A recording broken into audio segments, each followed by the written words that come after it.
Kitab Kisah Para Rasul. Sesudah perpisahan yang berat itu, bertolaklah kami dan langsung berlayar menuju Kos. Keesokan harinya sampailah kami di Rodos dan dari situ kami ke Patara. Di Patara kami mendapat kapal yang hendak menyeberang ke Fenisia. Kami naik kapal itu lalu bertolak. Kemudian tampak Siprus di sebelah kiri, tetapi kami melewatinya dan menuju ke Syria. Akhirnya tibalah kami di Tirus, sebab muatan kapal harus dibongkar di kota itu. Di situ kami mengunjungi murid-murid dan tinggal di situ 7 hari lamanya. Oleh bisikan roh, murid-murid itu menasihati Paulus supaya ia jangan pergi ke Yerusalem. Tetapi setelah lewat waktunya, kami berangkat meneruskan perjalanan kami. Murid-murid semua dengan istri dan anak-anak mereka mengantar kami sampai keluar kota. Dan di tepi pantai kami berlutut dan berdoa. Sesudah minta diri, kami naik ke kapal dan mereka pulang ke rumah. Dari Tirus kami tiba di Ptolemais dan di situ berakhirlah pelayaran kami. Kami memberi salam kepada saudara-saudara dan tinggal 1 hari di antara mereka. Pada keesokan harinya kami berangkat dari situ dan tiba di Kaisarea. Kami masuk ke rumah Filipus, pemberita Injil itu, yaitu satu dari ke-7 orang yang dipilih di Yerusalem, dan kami tinggal di rumahnya. Filipus mempunyai 4 anak dara yang beroleh karunia untuk bernubuat. Setelah beberapa hari kami tinggal di situ, datanglah dari Yudea seorang nabi bernama Agabus. Ia datang pada kami, lalu mengambil ikat pinggang Paulus. Sambil mengikat kaki dan tangannya sendiri, ia berkata, "Demikianlah kata Roh Kudus. Beginilah orang yang empunya ikat pinggang ini akan diikat oleh orang-orang Yahudi di Yerusalem dan diserahkan ke dalam tangan bangsa-bangsa lain." Mendengar itu kami bersama-sama dengan murid-murid di tempat itu meminta supaya Paulus jangan pergi ke Yerusalem. Tetapi Paulus menjawab, "Mengapa kamu menangis? Dan dengan jalan demikian mau menghancurkan hatiku?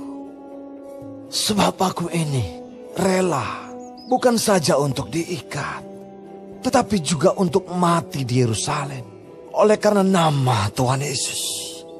Karena ia tidak mau menerima nasihat kami, kami menyerah dan berkata, "Jadilah kehendak Tuhan." Sesudah beberapa hari lamanya tinggal di Kaisarea, berkemaslah kami, lalu berangkat ke Yerusalem. Bersama-sama dengan kami turut juga beberapa murid dari Kaisarea. Mereka membawa kami ke rumah seorang yang bernama Manason. Ia dari Siprus dan sudah lama menjadi murid. Kami akan menumpang di rumahnya.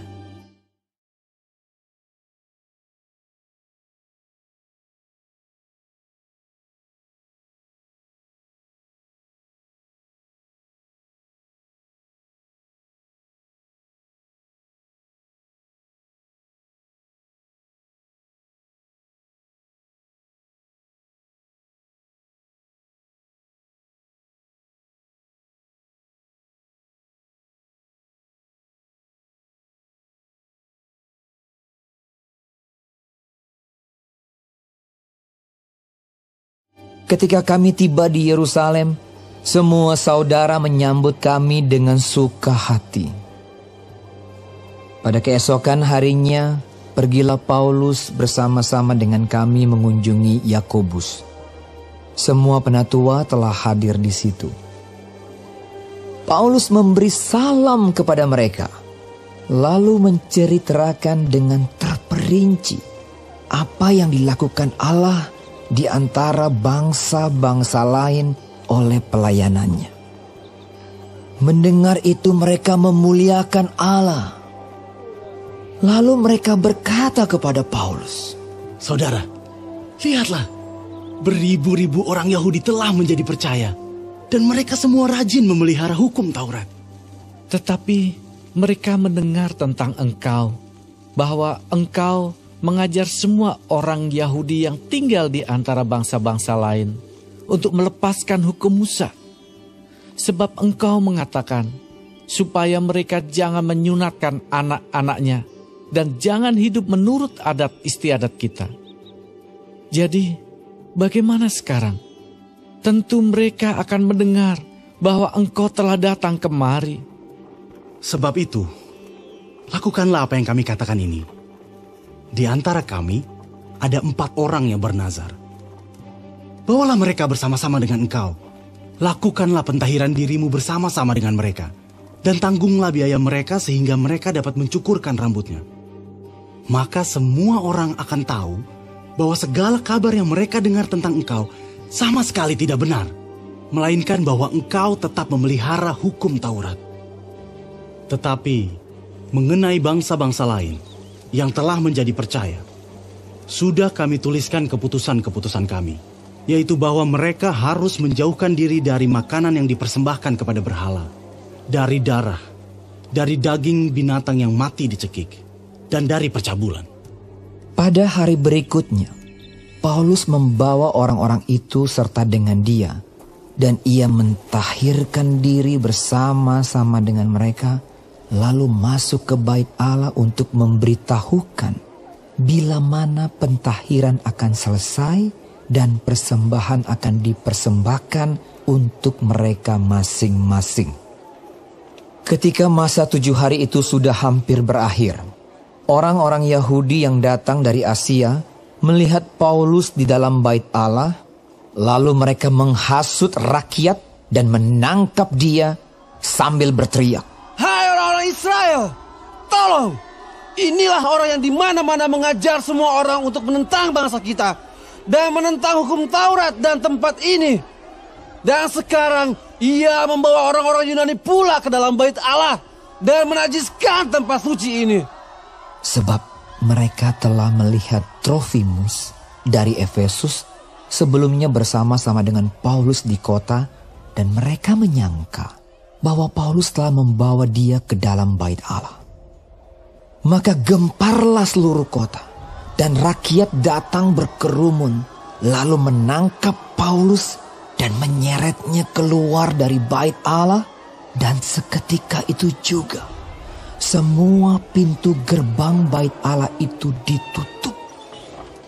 Sementara mereka merencanakan untuk membunuh dia, sampailah kabar kepada kepala pasukan bahwa seluruh Yerusalem gempar. Kepala pasukan itu segera bergerak dengan prajurit-prajurit dan perwira-perwira dan maju mendapatkan orang banyak itu. Ketika mereka melihat dia dan prajurit-prajurit itu, berhentilah mereka memukul Paulus. Kepala pasukan itu mendekati Paulus, menangkapnya, dan menyuruh mengikat dia dengan 2 rantai. Lalu bertanya siapakah dia dan apakah yang telah diperbuatnya. Tetapi dari antara orang banyak itu, ada yang meneriakkan kepadanya ini, ada pula yang meneriakkan itu. Dan oleh karena keributan itu, ia tidak dapat mengetahui apakah yang sebenarnya terjadi. Sebab itu, ia menyuruh membawa Paulus ke markas. Ketika sampai ke tangga, Paulus terpaksa didukung prajurit-prajurit karena berdesak-desaknya orang banyak yang berbondong-bondong mengikuti dia sambil berteriak, "Enyahkanlah dia!"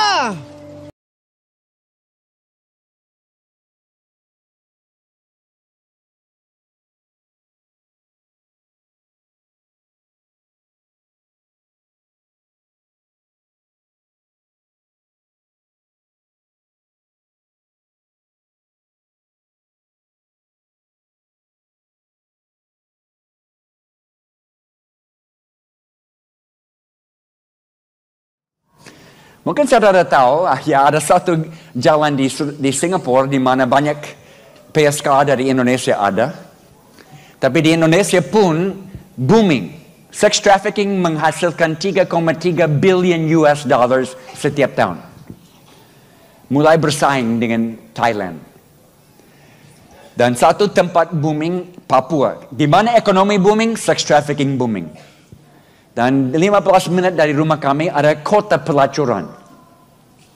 400 pelacur yang diekspor dari Surabaya, dari Jalan Doli dikirim ke Papua. Ya, terima kasih sumbangan dari Surabaya.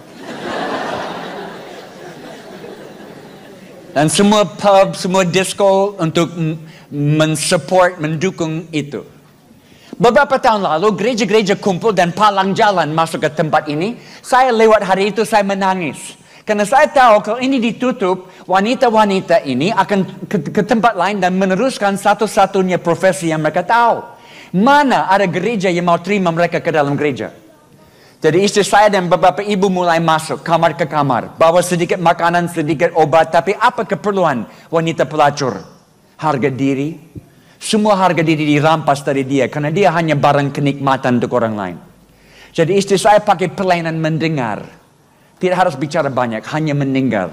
Karena tidak ada orang yang mau dengar mereka. Memberi harga kembali. Dan satu persatu mereka percaya Yesus. Tapi mereka tidak bisa lari keluar. Ada yang bilang, Jim, kalau mereka bertobat, mereka harus keluar. It's not that easy. Kalau mereka lari, akan dikejar, dibunuh. Mereka punya hutang yang begitu tinggi, tidak bisa bayar. Dan mereka lama di dalam lingkup sosial itu. Semua dukungan ada di situ. Mereka tidak bisa bayangkan hidup di luar. Jadi harus bikin lingkup sosial baru. Di mana mereka saling mendoakan, buat PA, bikin gereja di tempat pelacuran. Dan mereka simpan uang sampai mereka dapat setengah dari hutang. Kami matching funds. Kami lunasi hutang mereka. Mereka keluar bebas, tidak bisa dikejar. Datang tinggal di rumah kami. Kami latih mereka profesi baru. Tapi perlu waktu. Berminggu-minggu. Berbulan-bulan. Mereka sudah berubah. Hati mengasihi Yesus tapi tetap harus melayani customer. Tapi sekarang mereka pakai pelacuran di dalam Tuhan. Ada di Singapura. Seperti ini. Ada kelompok laki-laki yang saya pimpin. Ini bukan pria sejati. Ini pria yang belum sejati. Masih pukul istri, masih minum. Tapi mereka belajar Alkitab dengan saya supaya hidup bisa baik. Satu malam ada laki-laki baru gabung. Saya tanya, Pak, dengar tentang kelompok kami dari mana?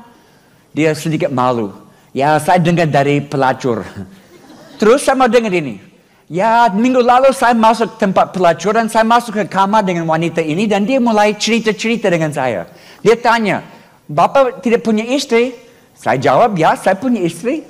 Dia tanya, Bapak tidak punya anak? Saya jawab, ya, saya punya anak. Dia tanya, kenapa Bapak datang ke sini, ke saya? Kenapa tidak pulang ke istri dan anak-anak? Saya bingung. Saya belum pernah dengar pelacur bicara seperti ini. Saya tanya, kenapa kamu bicara seperti ini? Oh, istri Jim Yost, dia latih kami isi setengah jam dengan bicara-bicara. Tidak harus lakukan seks, tetapi tetap harus dibayar. Itu pelacuran di dalam Tuhan.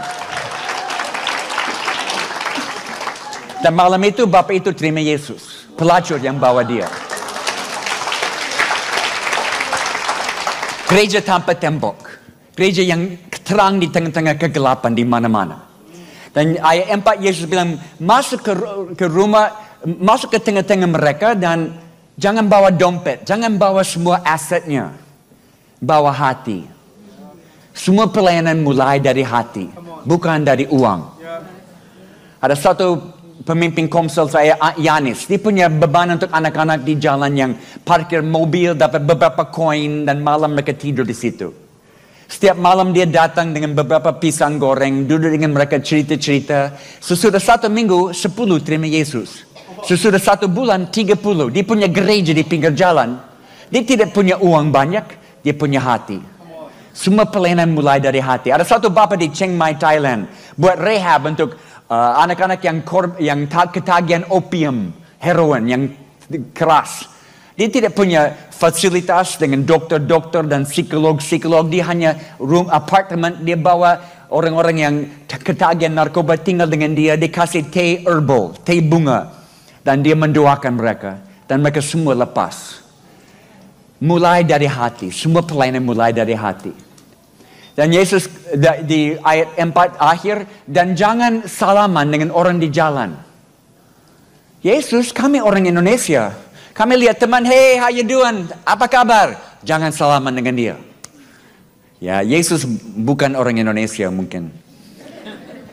Apa artinya? Ada banyak pelayanan yang baik. Hanya satu pelayanan yang urgent. Tuayan. Ini waktu tuayan. What are you waiting for? Jangan buang waktu dengan banyak pekerjaan, banyak pelayanan yang hanya baik. Karena banyak orang siap. Waktu saya tangkap ini, saya kumpul semua pemimpin di Papua dan kami evaluasi dengan jujur. Karena pada waktu itu kami buat banyak pelayanan yang baik. Tapi tidak semua menghasilkan jiwa baru. Dan kami memutuskan semua pelayanan yang tidak menghasilkan jiwa baru, stop. Dan hanya meneruskan pelayanan yang ada hubungan dengan tuayan. Dan itu baik. Karena sekarang semua pelayanan menuju kepada tuayan. Semua komsel, semua cool. Ada pelayanan di luar tiap minggu. Setiap pelayanan musik, pelayanan di luar. Setiap ajaran di gereja, ajaran untuk bawa keluar. Semua fokus di luar, bukan di dalam.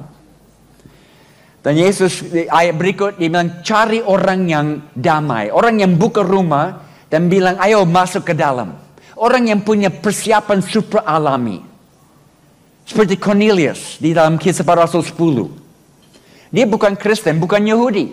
Tapi Tuhan datangi dia dengan penglihatan, dengan beritahu akan ada orang datang ke rumahmu, berikan kabar baik, dengarlah. Dia siap. Di kota lain Tuhan datangi Petrus. Mau minta dia ke Cornelius, tapi Petrus, kami pakai kata di Indonesia, di Papua, Petrus kepala batu. Perlu 2-3 kali Tuhan yakinkan Petrus untuk pergi. Tangkap ini. Tuhan bicara kepada non-Kristen sebelum gereja sadar. Tuhan buat sesuatu. Mempersiapkan tuayan di umum, di sekular. Sebelum gereja sadar sesuatu siap. Wow.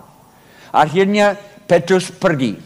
Dan masuk dia bicara dan Cornelius dan seluruh isi rumah terima. Bukan karena Petrus pintar. Tapi karena Tuhan sudah siapkan mereka. Masuk ke rumah orang damai. Bagaimana tahu rumah orang damai? Pergi ke biro statistik dan minta mana 777 Jalan Surgawi. Tidak akan tahu rumah orang damai dari luar. Harus masuk ke dalam. Masuk ke dalam komunitas. Gengnya. Di mana mereka kumpul. Masuk dan lihat ada kehausan rohani. Dan banyak punya kehausan rohani. Mereka tidak mau agama, tidak mau gereja, tapi kehausan rohani sangat tinggi sekarang ini. Karena waktu penuaian, Tuhan sudah siapkan. Waktu Yesus di bumi ini, agama Buddha ada, agama Hindu ada. Dan karena Yesus adalah Tuhan, dia tahu Islam akan datang. Yesus tidak pernah tegur orang karena isu agama. Dia hanya tegur satu golongan, munafik. Orang Farisi yang bilang, oh kami punya hubungan dengan Tuhan tapi tidak jalankan. Kalau Yesus tidak bikin masalah mengenai agama, saya juga tidak akan. Saya mau bawa semua mengikuti Yesus. Dengan apa yang bisa. Ada di semua kekuatanmu, ikut dia dan jangan stop sepanjang hidup. Itu pemuridan.